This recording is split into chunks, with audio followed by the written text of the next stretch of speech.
இவைகளில் சந்தனம், பன்னீர் தவிர மற்றவை எல்லாம் தண்டாயுதபாணியின் சிரசில் வைத்து உடனே அகற்றப்படுகிறது. அதாவது முடி முதல் அடி வரை அபிஷேகம் என்கிற முழு அபிஷேகம் சந்தனத்துக்கும் பன்னீரும் மட்டும் தான்.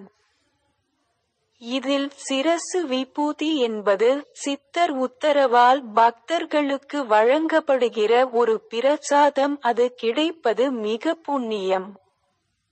ஒரு நாளைக்கு 6 முறை தண்டாயுதபாணிக்கு அபிஷேகம் அலங்காரம் செய்யப்படுகிறது.